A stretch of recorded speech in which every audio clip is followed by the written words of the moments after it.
하나님이 부르셔서 갈 때에 겉옷을 쳐가지고 요단강을 가르거든요.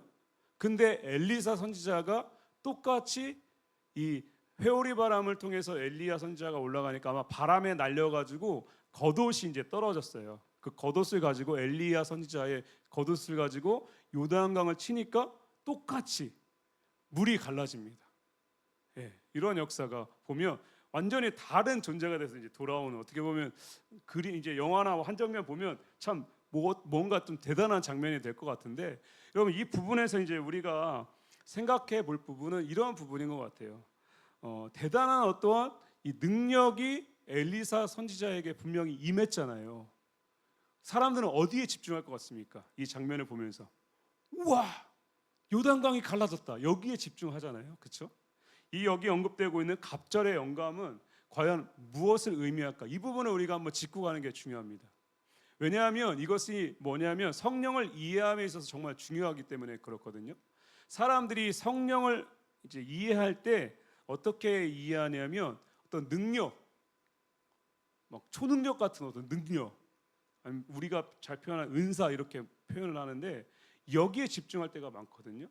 근데요, 그건 그렇게 이해하면 성령에 대해서 오해할 수 있습니다. 왜냐하면 성령은 능력이 아니기 때문에 그래요. 성령은 능력이 아닙니다.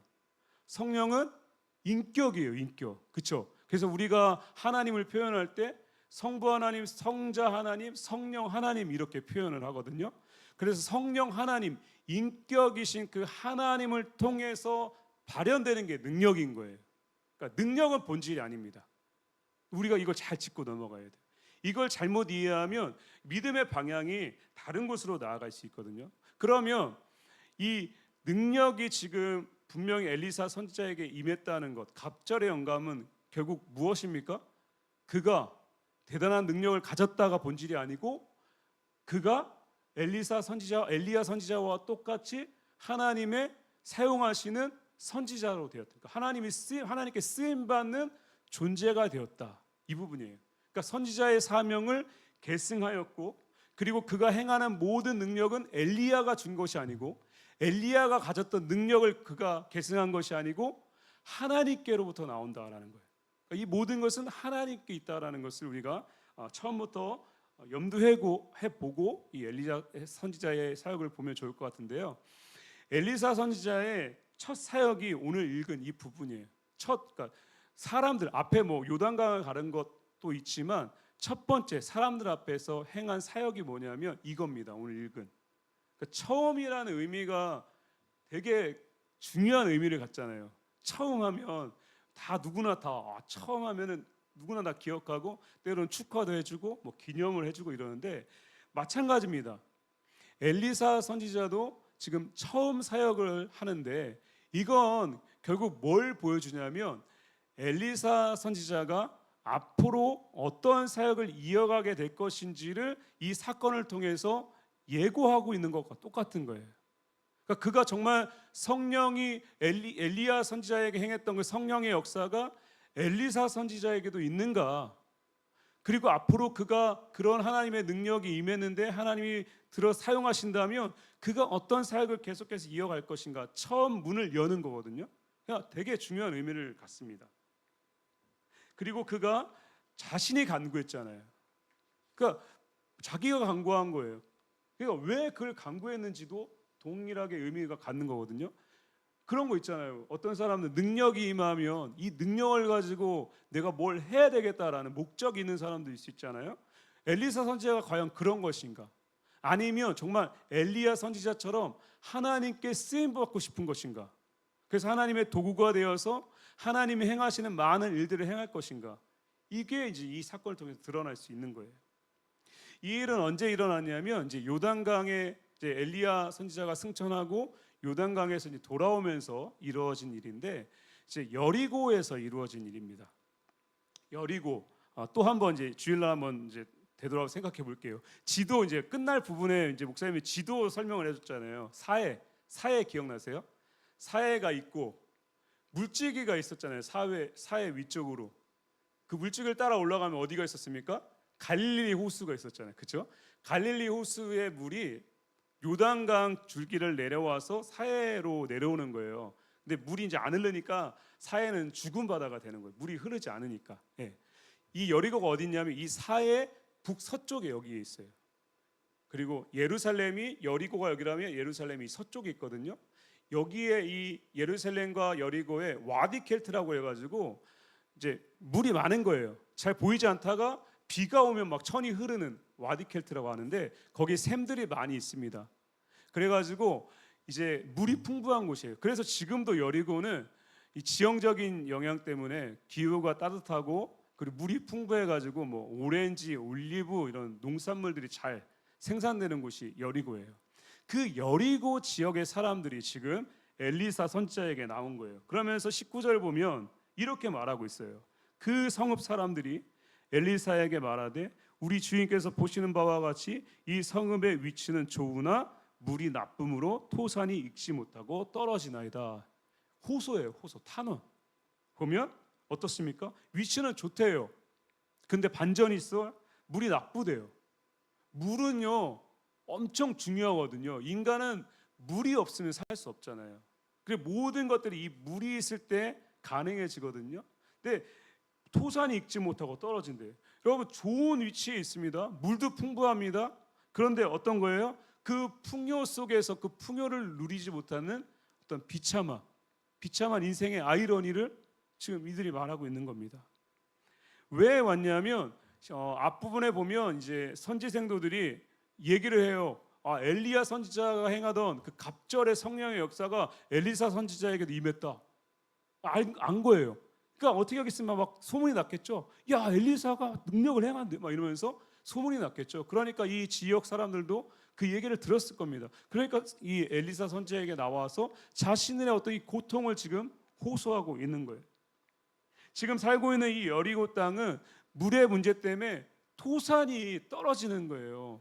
이게 뭡니까? 농사. 그러니까 뭐 농산물들 농사를 지었는데 결실이 안 되는 거예요. 엄청 이건 되게 고통스러운 문제잖아요. 그렇죠? 어떤 문제입니까? 생존의 문제예요. 생존의 문제. 농산물은 식량 아닙니까? 식량. 그리고 그걸 생산해서 또 팔고 또 생계를 이어가는 수단이 될 수도 있고. 근데 그게 안 되는 거예요. 아무리 노력해도 정말 우리도 왜 보면 여름에 태풍 오면 막 농사 짓는 분들 1년 동안 정말 고생했는데 다 수확을 못하고 물에 잠기기도 하고 뭐 나무가 다 부러져 버리기도 하고 엄청 안타깝잖아요. 똑같은 거예요. 우리로 비유하자면 그런 거죠. 사업을 정말 열심히 했는데 적자만 쌓여가고 회사에서 열심히 일했는데 회사 사정이 어려워져 가지고 임금을 받지 못하는 어떻습니까? 그런 상황에 놓여본 적 있으실 텐데 마음이 정말 괴롭죠. 왜 괴롭습니까? 내가 어떻게 할 수 있는 게 없어요. 그러니까 이 학자들이 인간이 이 고통보다도 더 비참함과 더 스트레스를 받을 때가 언제냐면 그 고통도 물론 어렵지만 그 상황을 내가 통제할 수 없다라고 생각이 들면요 정말 큰 비참함 가운데 빠진대요. 왜냐하면 무기력해지거든요 사람이. 그러니까 지금 그들이 이 상황 가운데 놓여 있게 된 겁니다. 절박한 상황 가운데 엘리사 선지자에게 나온 거예요. 그러면 엘리사 선지자가 지금 이 탄환한 마음 가운데 이제 그는 어떤 마음을 가졌을까? 앞에서도 언급드렸지만 이것을 대하는 것만 봐도 정말 그에게 성령이 임한 것인지 성령의 놀라운 역사가 그에게 임한 것인지는 분명하게 드러납니다. 왜 그럴까요? 성령이 어떤 분인지가 분명하기 때문에 그렇습니다. 우리는 알죠? 성령은 어떤 분입니까?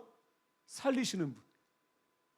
절대로 성령은 죽이고 망하게 만들고 이런 분이 절대 아니잖아요. 성령은 살리는 분이에요. 그러니까 그가 진짜인지 가짜인지는요 사람을 대하는 지금 고통 가운데 빠져있는 이 사람들을 대하는 이 엘리사 선지자의 사역을 보면 분명하게 드러날 수밖에 없는 겁니다. 지금 그는요 고통의 물을 들고 나온 사람들 앞에서 자신이 계승한 선지자의 이 사명에 따라 이 행하시는 성령께서 행하시는 역사에 어떻게 응답할 것인가에 대한 상황에 지금 놓여 있는 거예요. 그가 어떻게 행동할까요? 그게 20절입니다. 우리 20절은 같이 한번 보겠습니다. 20절 시작. 엘리사가 가져온지라. 예, 이제 바로 이제 그들의 탄원과 고통의 소리를 듣고 바로 행한 게 이겁니다. 새 그릇과 그릇에 소금을 담아 가져와라. 이건 이제 성경을 해석하시는 분들이 이 새 그릇과 소금의 종교적인 의미를 이제 해석을 담습니다. 새 것, 구약의 시대에는요, 이스라엘 민족들만 아니라 다른 사람들도 이 새 것에는 엄청 종교적인 의미를 갖고 있었습니다. 심지어 블레셋 사람들이요, 삼손을 잡으려고 할 때 뭘로 맨 처음에 잡으려고 한지 아세요? 새 밧줄. 예. 다윗도 이 벗개를 뺏겼을 때 다시 그 벗개를 가지고 올 때 새 수레에 실어가지고 이동시킵니다. 그러니까 이 새 것이라는 의미는 어떤 종교적인 의미를 갖고 어떤 것을 의미하냐면 새로운 역사를 이끌어낼 것이다라는 의미를 갖습니다. 소금은 그럼 뭐냐면 소금은 대체적으로 제사에 사용되었습니다. 언제 쓰였냐? 정결케 하는. 그러니까 이 새 그릇과 소금은 종교적인 어떤 도구, 그렇죠? 이 새 것에 새 그릇에 소금에 어떤 힘이 있는 건 아닙니다. 오해하지 마십시오. 앞에도 언급드렸지만 이건 하나님께 쓰임 받을 때 사용될 때 능력이 이제 나타나는 거지 이 자체의 능력이 있는 건 아니에요. 그러니까 도구적인 의미로 지금 이 새 그릇 소금이 이제 언급이 되어진 거예요. 그러니까 기대하는 거죠. 계속 뭔가를 하네. 근데 새 그릇과 소금이네. 여기에는 중요한 의미를 갖고 있는데 라는 의미를 담고 있는데 그러면서 이제 이렇게 합니다. 21절 이 새 그릇에 담긴 소금을 가지고 물 근원으로 나가서 이제 하나님의 말씀을 선포합니다. 뭐라고 선포하냐? 21절과 22절 같이 한번 읽어보겠습니다. 시작. 여호와의 말씀이 뒤에네요. 뒷부분 여호와의 말씀 처음부터 읽을게요. 엘리사가 물 근원으로 나아가서 소금을 그 가운데에 던지며 이르되 여호와의 말씀이 내가 이 물을 고쳤으니 이로부터 다시는 죽음이나 열매 맺지 못함이 없을지니라 하셨느니라 하니 22절도 볼까요? 그 물이 엘리사가 한 말과 같이 고쳐져서 오늘에 이르렀더라. 아멘. 여러분 절망과 고통으로 신음했던 이 여리고에 어떤 역사가 지금 임했습니까? 생명의 역사. 보면 죽음을 언급하고 있잖아요. 죽음의 문제 가운데 있었던 이 여리고 사람들에게 물이 고쳐져서 생명이 임하는 놀라운 은혜가 지금 임하게 된 거예요. 누가 이것을 한 것입니까? 엘리사가 한 것입니까? 아니죠. 그 안에 임하신 그를 사용하시려고 엘리사에게 능력을 허락하신 성령이 이 사역을 하신 거예요. 그러니까 살리시는 성령의 역사가 이 여리고에 임하게 된 겁니다. 여러분 이 사건이요 단지 이 여리고 사람들에게만 그들의 물이 고쳐졌다라는 의미를 갖는 것은 아닙니다. 아주 중요한 것을 예표하고 있어요. 그것이 무엇이냐면 여러분 이 지금 물이 고쳐졌다라는 것은 성령이 어떠한 사역을 하시는지를 잘 보여주고 있어요. 이 사건이 성령은 어떤 분이시냐? 근본적인 문제를 해결하시는 분. 이로부터 다시는 죽음이나 열매 맺지 못함이 없을지니라 라는 말씀을 선포했어요. 죽음을 생명으로 바꾸시는 분, 그분이 바로 성령이신데 성령은요 어떤 사역을 하시냐면 이 사건을 통해서 분명하게 우리에게 말씀해 주는 건 뭐냐면 죽음의 문제를 생명으로 바꾸시는 분이다. 이건 결국 무엇을 예표하고 있냐면 성령께서 궁극적으로 우리의 죄악의 문제, 죽음의 문제를 해결하시고 영원한 생명으로 이끄시는 분이다라는 것을 결국엔 구원의 사건을 이 사건을 통해서 우리 가운데 예표하고 있는 거예요. 미리 지금 보여주고 있는 겁니다. 여러분 성령은요 구약에는 매우 제한적으로 역사하세요. 어떤 모두에게 역사하는 게 아니고 지금 이렇게 엘리사 선지자를 통해서만 제한적으로만 성령이 역사하세요. 성령이 존재하지 않아서가 아니고 성령은 창조 때부터 계셨습니다. 그 이전부터 계셨어요. 근데 구약에는 이렇게 제한적으로 역사하셨지만 앞으로 그 성령께서 구원을 통해서 우리 가운데 역사하실 것임을 이 사건을 통해 우리는 미리 볼 수 있는 거예요. 우리 역시 똑같잖아요. 여리고 사람들이 이 물의 문제 때문에 죽음 가운데 있었지만 생명을 다시 얻은 것처럼 우리도 똑같아요. 우리도 똑같아요. 우리도 죽을 수밖에 없는 존재들이었어요. 왜요? 우린 영원한 죽음 가운데 있었잖아요. 아담의 범죄로부터 이어진 그 영원한 죽음, 우리는 이 죽음을 안고 태어났습니다. 근데 이건 내가 스스로 해결할 수가 없는 거예요. 그러니까 비참하죠. 내가 해결할 수 없기 때문에. 그런데 그 죽음의 문제를 해결하지 못하고 영원히 죽을 수밖에 없는 그런 우리가 영원한 생명을 얻게 된 거예요. 무엇 때문에요? 성령 때문에. 성령이요, 우리를 믿음으로 인도하셨기 때문에 가능하게 된 거예요. 왜? 내가 믿었는데요. 누가 나한테 복음을 전해줘가지고, 아니면 내가 태어날 때부터 부모님이 믿고 계셨으니까 난 엄마의 뱃속에 있을 때부터 믿음을 들었고 또 배웠으니까 내가 그걸 듣고 믿음을 고백한 건데요. 이렇게 생각할 수 있잖아요. 근데 성경은 그렇게 얘기하고 있지 않습니다. 아주 유명한 말씀이죠. 에베소서 2장 8절 같이 읽습니다. 시작. 너희는 그 은혜에 의하여 믿음으로 말미암아 구원을 받았으니 이것은 너희에게서 난 것이 아니요 하나님의 선물이. 정말 많이 들어보신 말씀이에요. 분명히 언급하고 있어요. 너에게 난 것이 아니다. 하나님의 선물이다. 엄밀하게 말하면 성령 하나님의 선물이다. 왜냐하면 구원은 하나님이 계획하셨고 예수님이 오셔서 그것을 이루셨고 그 구원을 적용시키고 이루어 가시는 분이 누구냐면 성령 하나님이거든요. 그래서 계속해서 우리로 하여금 믿음을 우리가 믿게 만드는 건 성령입니다. 끊임없이 우리로 믿음을 고백하게 하시는 분은 성령 하나님. 이 시간도 마찬가지예요. 내가 믿는 것이 아니고 우리 안에 역사하시는 그 성령께서 우리로 하여금 확신을 갖게 만드는 역사를 계속해서 해 나가신다는 거예요. 그렇기 때문에 우리는요, 성령을 의지하는 게 너무나 중요한 거예요. 구약의 시대가 아니고 우리는 신약의 시대입니다. 예수님이 말씀하셨죠. 내가 이제는 하늘로 간다, 제자들에게. 근데 너희를 아까 우리 찬양한 것처럼 우리가 앞으로 또 찬양할 텐데 우리를 고아와 같이 버리지 않겠다. 성령이 오시는데 그 보혜사 성령이 너희 가운데 오는데 그분이 너희와 늘 함께 할 것이다 라고 예수님이 분명히 약속하시고 오순절에 성령이 임하셨어요. 근데 그 역사는요, 제한적으로 역사하지 않습니다. 누구의 역사냐? 믿는 자에게, 모든 믿는 자에게 성령 하나님이 역사하는 거예요. 차별이 없으시고 다 여기 있는 모든, 내가 예수를 믿음으로 고백했잖아요. 그건 누가 하셨다고요? 성령이 이미 우리 가운데 역사하셨고 하신 거예요. 내 안에 성령이 계신 거예요. 그 믿는 자들에게 날마다 역사하시는 분이 바로 성령 하나님이에요. 중요한 건 뭐냐면 내가 그분을 의지하냐 의지하지 않느냐는. 내가 매일같이 아침에 눈을 떴을 때 성령의 인도하심을 바라고 기도하는가, 아니면 내가 고통 가운데 있을 때 그분께 부르짖고 탄원하며 호소하고 있는가, 이게 중요하다는 거죠. 왜요? 성령은 우리가 부르짖을 때 분명히 우리 가운데 역사하기 때문입니다. 여러분, 구원은요 단지 천국 가는 문제가 아닙니다. 성령은요 우리를 딱 구원시키고 너 이제 구원 받았으니까 너와 내 관계는 여기서 끝.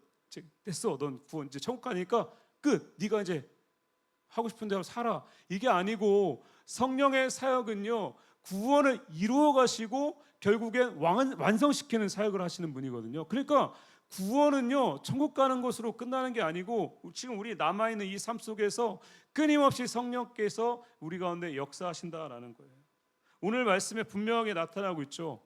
고통 가운데 있는 그들 가운데 성령이 역사하신 거예요. 그 고통의 문제를 해결하신 거예요. 여러분, 구원에는요 우리가 영원한 생명을 얻는 것도 있지만 우리의 삶에서도 날마다 이루어지는 것이 구원의 역사입니다. 그렇죠? 예수님이요 분명히 고쳐주셨을 때에 그렇게 말씀하시잖아요. 병들을 일으키시죠. 병도 고쳐주시고 걷지 못하는 사람 걷고 보이지 못하는 사람도 보게 하시고 귀신 들린 자들을 귀신 떠나가게 하시고. 여러분, 그게 삶의 구원들입니다.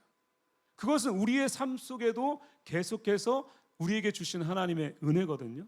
여러분, 그렇기 때문에 우리는 성령을 의지하며 나아갈 수밖에 없는데 사도 바울이 성령이 어떤 분이신지를 분명하게 로마서 8장 26절에 증거를 하는데요. 이 부분 같이 읽습니다. 시작. 이와 같이 성령도 우리의 연약함을 도우시나니 우리는 마땅히 기도할 바를 알지 못하나 오직 성령이 말할 수 없는 탄식으로 우리를 위하여 친히 간구하시느니라. 아멘. 분명히 말씀합니다. 우리의 연약함을 도우신다. 여러분, 우리의 존재가 어떤 존재인지 사도 바울이 언급하고 있죠. 우린 연약하다. 마땅히 기도할 바도 알지 못하는 존재다. 때로는 고통 가운데 빠지면요, 기도도 안 나와요. 그렇잖아요. 고통스러우면 더 기도해야 되는데 기도가 안 돼요. 그럼 어떻게 해야 되는가? 이 부분에 분명하게 너희는 믿어라. 그건 뭐냐? 네가 기도가 나오지 않아도 너의 기도를 도우시는 분이 계시다라는 거 잊지 말라는 거예요. 여러분, 기도가 유창하지 않아도 됩니다. 그냥 부르십시오. 하나님의 이름만 부르세요. 기도가 나오지 않을 때 그냥 예수님의 이름만 부르면 되는 거예요. 그러면 성령은 우리의 기도를 도우시는 분. 물론 우리의 기도를 대신해 주시고 이런 분은 아니고, 여기에 보면 하나님의 뜻대로 인도하시는 분이라고 분명하게 사도 바울은 말씀하고 있습니다. 여러분, 죽음의 문제 가운데, 죽음의 물 앞에서 절망했던 그들의 삶의 근원을 고쳐주신 것처럼 우리도 동일하게 연약한 우리를 도우시는 하나님께, 성령 하나님께로 나아갈 때에 우리의 기도를 외면하지 않고 우리의 호소를 들어주시는 분이 바로 성령 하나님입니다. 우리도 똑같아요. 외면하지 않으신다고요. 우리는 혼자가 아닙니다. 절대로 혼자가 아닙니다. 왜요? 날마다 우리와 함께 하시는, 물론 눈에 보이지 않으니까 때로는 눈에 보였으면 좋겠다는 마음이 들 때도 있어요. 하지만 믿음은 보이지 않는 것을 믿는 거잖아요. 그렇죠?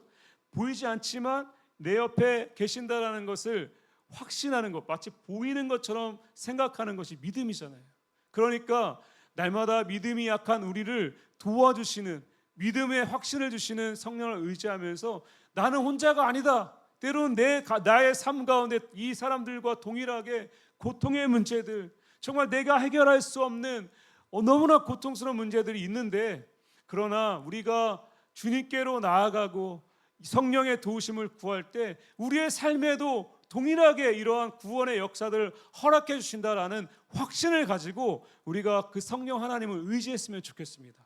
그럴 때에 분명히 우리를 도우시고, 무엇보다 내 뜻이 아니고 오늘 말씀 가운데 언급하고 있는 하나님의 뜻대로 아주 완벽하게 이루어 주실 줄 믿습니다. 언제나 그 성령 하나님을 의지하며 그 안에서 은혜를 누리는 우리 모두가 되길 예수님의 이름으로 축복합니다.